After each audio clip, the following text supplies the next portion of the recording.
Let's now to something very different but staying in the entertainment world. Kalki 2898 AD has been out almost a week and it's already emerged as the most successful Indian film of 2024 overseas. And why won't it be? It's got Prabhas, it's got Amitabh Bachchan, it's got Kamal Hassan, Deepika Padukone. The star cast pretty much speaks for itself.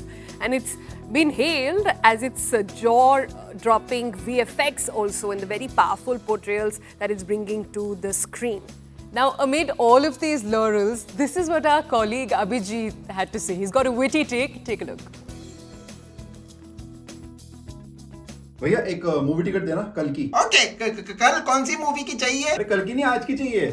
आज किसकी चाहिए? कल की। Sir आज की चाहिए या कल की? कल की। सर कल तो यहाँ चार मूवीज चल रही है, आपको कौन सी वाली की चाहिए? अरे मुझे कल की चाहिए। ठीक है, ये रही की, कल आके ले जाना है। पागल है क्या? बोलो तुमसे कल की मूवी टिकट दे दे। अरे सर बोला ना मैंने, कल यहाँ पे चार मूवीज चल रही है, आप बता ही नहीं रहे हो कौन सी वाली की चाहिए। भाई नाम क्या है तेरा? लव रंजन। लव आज कल की तू दे दे टिकट मुझे। ओके, 1 टिकट फॉर लव आजकल 2।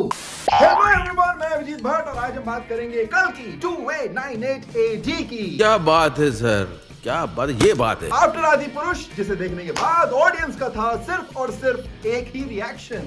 Please help, what should I do? Prabhas is now back with yet another mega budget film starring Amitabh Bachchan, starring Deepika Padukone, starring Kamal Hassan, starring Robert Downey Jr. ये क्या कर रहे हो? अच्छा वो sorry, वो प्रभास ही है। वो मुझे लगा आयरन मैन है। वो क्या है कि पोस्ट थोड़ा सेम था ना, इसलिए। But then Iron Man isn't the only Marvel superhero that inspired Kalki. Looks like director Nag Ashwin is a big fan of Logan and Thor as well. और फिल्म्स क्या, उनका तो पूरा चेहरा ही अनिल कपूर के बेटे हर्षवर्धन कपूर के फेस से इंस्पायर्ड लग रहा है।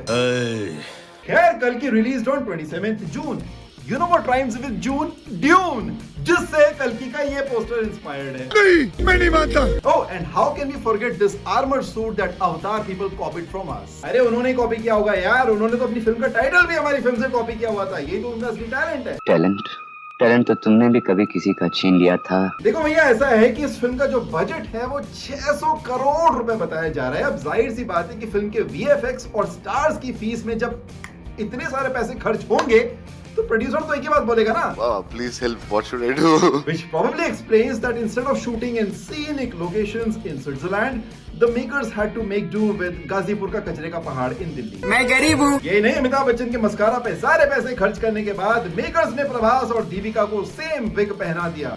Well tried you guys, but then again, we all know that Ajay Devgn did it first and he did it better. बस बहुत हो गया। खैर, फिल्म में यही दिखाया गया है कि अमीरों और गरीबों के बीच में एक बहुत बड़ा डिवाइड है और अगर गरीबों को अमीरों की बस्ती में जाके रहना है तो उन्हें देने पड़ेंगे 1 million units। 1 million units है क्या तेरे पास?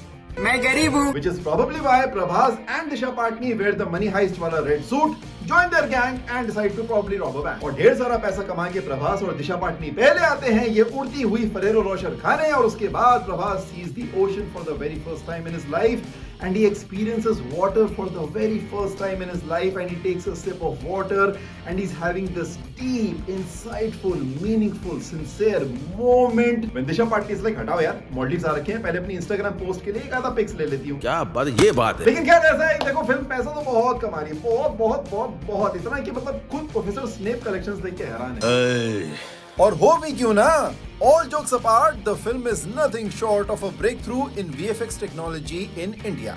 Prabhas looks every bit the superhero that he is portraying and Deepika Padukone once again proved why she is one of the finest actresses in the country. But above all, it's Mr. Amitabh Bachchan who's getting universal critical acclaim for his fine portrayal of Ashwathama. इस as में भी अपने craft को लेकर उनका dedication काबिले तारीफ है। So, have you watched Kalki 2898 AD yet? What is your take on the film? Do let us know in the comments and I shall be back soon with yet another review. Till then, stay tuned for more and keep watching me giving you these dishonest reviews. Just kidding, please stay tuned. Don't get me fired. Ta-da!